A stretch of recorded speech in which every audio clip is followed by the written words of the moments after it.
We will see the Nets tonight. They play in the play-in tonight at home against Cleveland. I want to make sure it's clear to everyone exactly how this goes from here. If the Nets win tonight, they are the 7 seed. They would play Boston in the first round. Should they lose tonight, they could still win on Friday against the winner of Atlanta-Charlotte.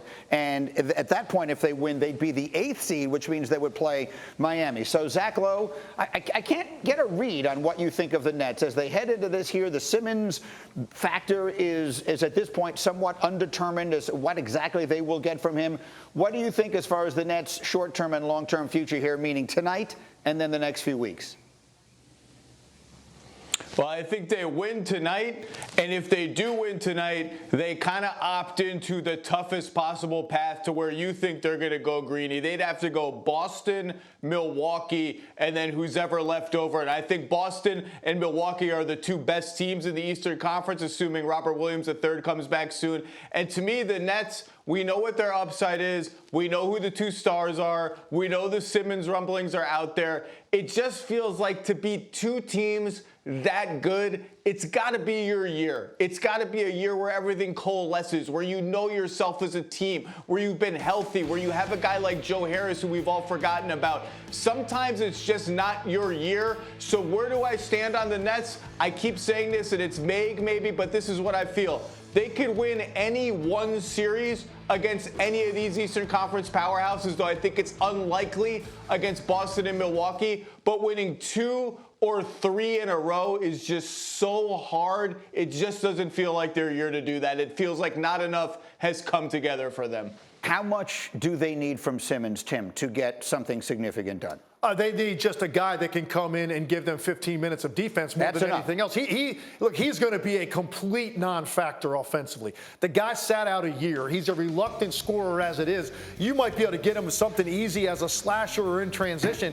But look, he can take the ball off the glass, push it, and get Steph Curry a wide open shot. Get Andre Drummond a dunk on a drive and a drop off. He can create offense for the people, but we're not going to be talking about his offense at all. This is a 2-man show for that team offensively. It's the other end of the floor. 6'10", athletic, versatile. Can you just give us 15 minutes of guarding the Jason Tatums of the world, the Jaylen Browns, the Jimmy Butlers, the Giannis's? Just give us 15 minutes of solid defense. It makes them much better than they are right now. I feel like you're nodding your head at this, Zach.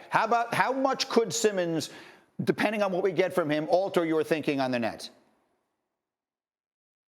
I find it hard to believe that after a year away and after a back injury, he's going to come in as the kind of force that can make me really change my mind that this team can make the finals and win the title, the kind of team that we all thought they would be. He would help. Absolutely. They need defense. They can't stop anybody right now, and he would help with that. He's a force in the open court, like Legs just said. And look, people are scoffing at the Nets. I hear a lot of, why are people so scared of the Nets? But just think about this. If you have Kyrie, KD, Ben Simmons, Seth Curry, and let's say Patty Mills, like, you're not guarding that team. That's 4 elite shooters and Ben Simmons doing whatever it is he's going to do. Set screens, bring the ball up. You're not guarding that team. They might not be able to guard you, but they're going to outscore you on a lot of nights. That's a scary, scary team. I just don't think it's enough. Again, Boston, Milwaukee, theoretically back-to-back in 7-game series. That is brutal. Yeah, you didn't play in a league that had a play-in tournament, so this was never part of your. But it's a dangerous game to say lose tonight and win on Friday, but it does get you Miami and which might be. You don't lose the game tonight. No, right? And here's why. Because you put yourselves then in a situation where foul trouble, an off night by one of your stars, somebody gets hurt, and you're going home for the summer. So you don't even think about trying to manipulate this. You show up, you win the game. I agree with Zach. They're going to win the game tonight, and they're going to get Boston. Thank you for watching ESPN on YouTube. For live streaming sports and premium content, subscribe to ESPN+.